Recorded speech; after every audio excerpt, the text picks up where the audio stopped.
વડોદરા શહેરના Gotri medical college ખાતે આજે આરોગ્ય અને પરિવાર કલ્યાણ વિભાગ ગુજરાત સરકાર દ્વારા આરોગ્ય સાથે તાલીમ માર્ગદર્શન કાર્યક્રમનું આયોજન કરવામાં આવ્યું હતું।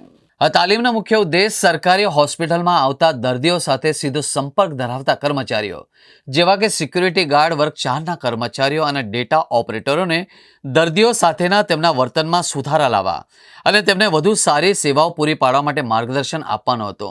તાલીમ દરમિયાન કર્મચારીઓને દર્દીઓ સાથે સૌજન્યપૂર્વક વર્તન કરવા, તેમની સાથે આવેલા લોકોને પ્રોત્સાહન આપવા અને હોસ્પિટલના વાતાવરણને હકારાત્મક બનાવવા પર ભાર મૂકવામાં આવ્યો હતો। તાલીમમાં જણાવવામાં આવ્યું હતું કે જ્યારે દર્દી પોતાની પીડા ભૂલીને ખુશીથી સારવાર મેળવે એ માટે કર્મચારીઓને સહાનુભૂતિ દાખવી જોઈએ અને તેમને કોઈ પણ પ્રકારની મુશ્કેલી ન પડે તેનું ધ્યાન પણ રાખવું જોઈએ। વધુમાં દર્દીઓને તમામ પ્રકારની મદદ મળી રહે અને તેઓને સારી દેખભાળ મળી રહે એ અંગે પણ તાલીમ આપવામાં આવી હતી। આ તાલીમ માર્ગદર્શન કાર્યક્રમમાં ગોત્રી હોસ્પિટલના સુપ્રિન્ટેન્ડન્ટ ડોક્ટર અનુપ ચંદાની અને અન્ય આરોગ્ય અધિકારીઓ પણ ઉપસ્થિત રહ્યા હતા। તેઓએ તાલીમાર્થીઓને પ્રોત્સાહિત કર્યા અને દર્દીઓની સેવાને સર્વોપરી ગણવા પર ભાર મૂક્યો હતો। આરોગ્ય સાથે તાલીમ કાર્યક્રમ સરકારી હોસ્પિટલોમાં આવતા દર્દીઓના અનુભવને સુધારવા અને કર્મચારીઓના કૌશલ્યને વધુ વિકસાવવા મહત્વપૂર્ણ સાબિત થશે।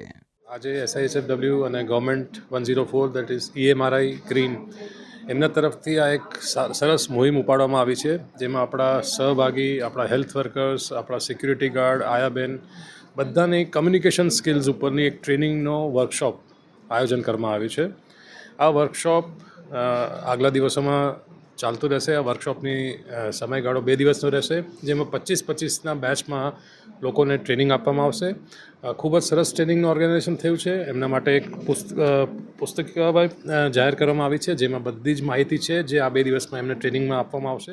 આરોગ્ય સાથી આપણા ગુજરાતની અંદર 10,000 કર્મચારીઓ જો હોસ્પિટલમાં આપણે કામ કરે છે, આયા સિક્યોરિટી ગાર્ડ તરીકે અને ક્લાસ 4 તરીકે કામ કરે છે, એમની તાલીમ રાજ્ય સરકાર અને EMRI 108 ને સહયોગથી અને state institute of health and family welfare કે સહયોગથી ચાલુ કરવામાં આવી છે।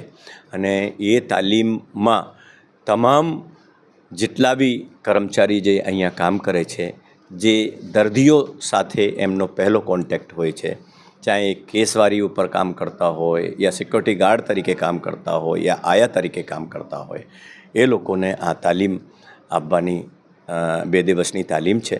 અને એ 2 દિવસની તાલીમમાં એમને તમામ ડિટેલ કઈ એમની સેવાઓ છે અને ગુણવત્તાસભર સેવાઓ લોકોને કઈ રીતે આપી શકીએ, જેથી એ આપણા અહીંયા આવતા તમામ દર્દીઓને અને જે છેવાડાના દર્દીઓ, ગરીબ દર્દીઓ અહીંયા આવે છે, એ દર્દીઓને સાચી સેવાઓ મળી શકે અને જેથી આપણા કોઈ દર્દીઓને કોઈ બી તકલીફ ના થાય। અને જેમ કોર્પોરેટ હોસ્પિટલમાં હોય છે એ રીતે આપણા તમામ જે કર્મચારીઓ છે એ બધા કર્મચારીઓને સારી સેવાઓ મળી શકે।